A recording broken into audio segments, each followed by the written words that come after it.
Bu videoya sənə bir sual verərək başlamaq istəyirəm. Heç olubmu ki, kiməsə nəyinsə səhv olduğunu sübut eləməyə çalışmısan, faktlar göstərmisən, statistikalar demisən, məqalələr oxutdurmusan, amma qarşı tərəf nəinki fikrini dəyişməyib, hətta öz fikrinə həmişəkindən daha çox inanıb. Niyə bəzən insanlara heç cür söz keçirə bilmirik? Faktlar, məntiq, sübut işləmir. Bax, bu sualların cavabının hamısını Tali Sharot adlı dünya şöhrətli neyroelmçi The Influential Mind adlı kitabında izah eləyir. Bu kitab bizə başqalarının fikrini dəyişmək və onlara təsir etmək üçün nə etməli olduğumuzdan danışır. Tali Sharot deyir ki, biz özümüzü nə qədər rasional varlıqlar olaraq görsək də, düşündüyümüz qədər rasional deyilik. Biz beynimizi sanki bir kompüter kimi təsəvvür edirik. Məlumatları yığır, analiz eləyir və doğru nəticəni çıxardır.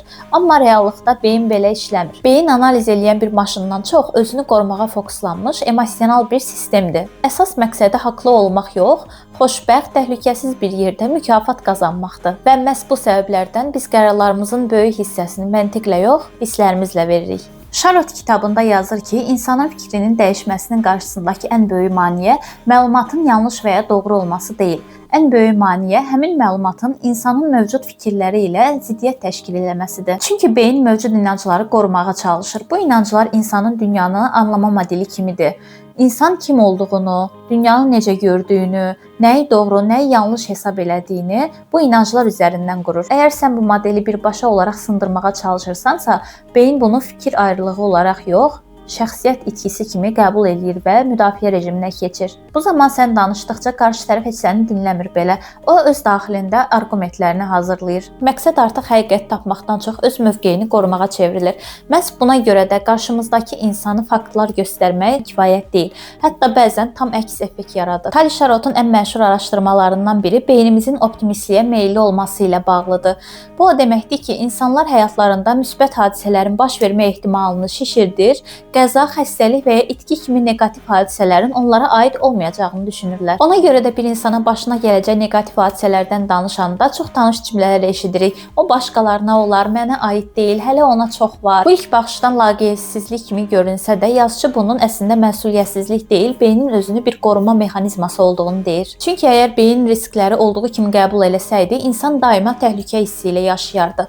Bütün qərarlarımız qorxu üzərinə qurulardı. Məhz buna görə beyin müəyyən dozada optimistliyə ehtiyac duyur. Optimistliyə meyillilik insanın motivasiyasını, ümidini və yaşamaq istəyini qoruyan bir mexanizmdir. Amma bu mexanizmin bir mənfi tərəfi də var ki, uzaq, abstrakt və ya qeyri-müəyyən təhlükələr beynin filtrindən keçmir. Yəni bir gün problem ola bilər tipli mesajlar beyin tərəfindən ciddi qəbul edilmir. Nəticədə bu cür risklərlə insanları dəyişmək demək olar ki, mümkünsüzdür. Və burada çoxlarının etdiyi böyük bir səhv ortaya çıxır. İnsanları qorxu ilə motivasiya eləməyə çalışmaq. Biz tez-tez düşünürük ki, əgər insanlara kifayət qədər neqativ nəticələrdən danışsaq, bu onları dəyişə bilər. Amma beyin belə işləmir. Beyin qorxu ilə qarşılaşanda nəsə öyrənmir, sadəcə sağ qalmağa fokuslanır. Bu anda beyində amigdal aktivləşir, stres hormonları artır və məntiq demək olar ki, arxa plana keçir. İnsan artıq məlumatı analiz eləmir. O ya qaçmaq istəyir, ya donur, ya da vəziyyəti inkar edir. Amma uzun müddətli davranış dəyişikliyi baş vermir. Qorxu yalnız qısa müddətli reaksiya yaradır. Təhlükə keçəndən sonra isə beyin köhnə vərdişinə geri qayıdır. Məhz bu yerdə Sharot klassik inandırma texnikalarından fərqli olaraq yeni bir yanaşma təqdim eləyir. O, inandırıcılığın 7 əsas addımını izah eləyir və bu addımlar insanları faktlarla inandırmaqdan çox beynin necə işlədiyini anlamağa əsaslanır. İndi isə gəlin baxaq, əgər qorxu işə yaramırsa və faktlar tək başına kifayət deyilsə,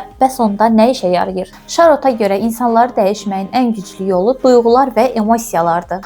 İnsanlar arqumentlərlə yox, hekayələrlə dəyişir. Çünki beyin məlumatı əvvəlcə məntiqlə deyil, emosiyalarla süzgəcdən keçirilir. Beynin emosional mərkəzi olan amigdala qəbul edilən hər mesaj üçün filtr rolunu oynayır. Əgər qəbul edilən mesaj emosional olaraq hiss edilmirsə, beyin tərəfindən bir kənara atılır. Yəni ki, emosional bağ qurulmadan heç bir məlumat beyində özünə yer tapa bilmir. Amma empatiya qurulduğu anda vəziyyət dəyişir. Beyin təhlükə siqnalını söndürür və dəyişməyə hazıram mesajı verir. Məhz bu anda müdafiə rejimindən çıxır və qarşısındakını anlamağa başlayır. Gəlin belə bir nümunə verək. Tutaq ki, birini sağlam qidalanmağa inandırmağa çalışırsınız. Bu insana şəkər zərərlidir desəz və ya şəkərin 10 zərəri haqqında bir statistika göstərsəz belə bu insan şəkəri atmayacaq. Bunun əvəzinə məsələn şəkərlə problemi olan biri haqqında bir hekayə danışsaz, bu insanın diqqətini daha tez cəlb edər. Çünki burada sadəcə faktları önə çıxarmırsan. Bu insan şəkərdən əziyyət çəkən başqa biri ilə burada emosional bir bağ qurur və özünü də həmin vəziyyətin içində təsəvvür edə bilir. Burada beyin artıq müdafiə rejimindən keçmir, əksinə maraq göstərir. Sonda isə kiçik yumşaq bir keçid edərək onu da bəlkə həftədə bir neçə dəfə sağlam qidalanmağı yoxlamağa inandıra bilərsən. Burada məqsəd həmin insanın həyat tərzini birdən-birə dəyişmək deyil. Məqsəd onun dünya görüşünün içində təhlükəsiz kiçik bir çat açmaqdır. Şarot deyir ki, insanlar dəyişmir. İnsanlara dəyişmək üçün şərait yaradıldıqda zaten dəyişim özü baş verir. Çünki beyin əvvəlcə özünü qorumaq istəyir. Ancaq özünü təhlükəsiz hiss eləyəndə yeniliklərə açıq, riskləri qəbul etməyə daha meylli olur. İkinci əsas prinsipimiz isə mükafatdır. Beyin cəzadan qaçmaqdan çox mükafata doğru hərəkət eləməyi sevir. Bir şey etmədiyin təqdirdə qarşılaşacağın pis nəticələri sadalamaq yerinə qazanclarını sadalamaq beynin mükafat mərkəzini aktivləşdirir. Amma burada bir önəmli məqam var ki, beyin uzaq gələcəkdə mükafatlara çox da diqqət yetirmir. Amma qısa müddətli mükafatlar motivasiyanı artırır. Növbəti prinsipimiz insanlara seçim verməklə onlarda azadlıq hissi oyandırmaqla bağlıdır. İnsanlar nəzarəti itirməyi sevmirlər. Biri ilə əmr cümləsi ilə danışarkən dərhal o insanda müdafiə hissi yaranır. Amma əgər seçim təklif eləsək, insan özünü prosesin içində hiss eləyir və rahatlayır. Yəni insanlara bir şeyi diktə eləməyə çalışmaq tam olaraq əks effekt yaradır. Amma onlara seçim imkanı vermək həm onları rahatladır, həm də inandırıcılığın təsirini artırır. Növbəti prinsipimiz isə beynin məlumata olan aclığı haqqındadır. Maraq beynimizdə bilinənlə bilmək istədiklərimiz arasındakı boşluğu doldurmağa yönəlmiş bir istəkdən yaranır. Şarot bunu maraq boşluğu mexanizması olaraq adlandırır. Yenə də insan beyni məlumat boşluqlarını doldurduqca beynində mükafat mərkəzi aktivləşir və bu məlumat daha dəyərli olur. Ona görə də məlumatın hamısını əvvəlcədən vermək insanların öyrənmək istəyini və informasiyaya olan həvəsini öldürür. Məsələn, clickbait başlıqlardan danışsaq, onların klik sayı həmişə digər başlıqlardan daha çox olur. Çünki məqsəd burada insanlarda maraq oyadan o boşluğu doldurmaqdır.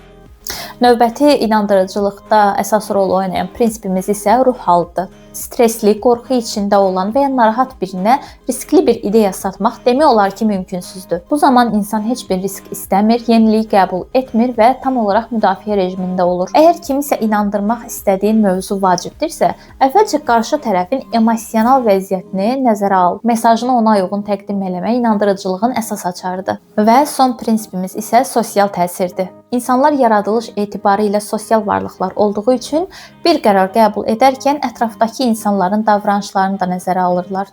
Və nəticə etibarı ilə davranışlarımızın bir çoxu ətrafımızdakı insanlar tərəfindən formalaşır. Çoxluğun seçdiyi qərar insanın gözündə daha təhlükəsiz və doğru qərarmış kimi görsənir. Bu səbəbdən sosial sübut çox güclü təsir vasitəsidir. Kitabda da deyildiyi kimi, əgər bir insanın davranış dəyişikliyi hədəfdədirsə, bu insanın sosial çevrəsini də nəzərə almaq lazımdır. Və bütün bunların sonunda Tali-Şarot bir nəticəyə gəlir ki, inandırıcılıq rasional bir mübahisə deyil, əksinə emosional və neyrobioloji uyğunlaşmadır. İnsanları dəyişdirmək üçün onları sıxışdırmaq, qorxutmaq və ya utandırmaq lazım deyil. İnsanları dəyişmək və onlara təsir etmək üçün sadəcə onların beyninin necə işlədiyini anlamaq lazımdır. Buna görə də bəlkə də problem insanların bizi anlamaması yox, bizim doğru yerdən danışmamağımızdır. Çünki insanlar bir çox hallarda məntiqləri ilə deyil, hissləri ilə qərar verirlər. Özlərinin yargılanmadığını hiss eləyəndə dinləyir, mükafat veriləndə hərəkətə keçir və seçim veriləndə dəyişmə daha açıq olurlar. Başqalarının da yenisini etdiyini görəndə isə daha çox cəsarətlənirlər.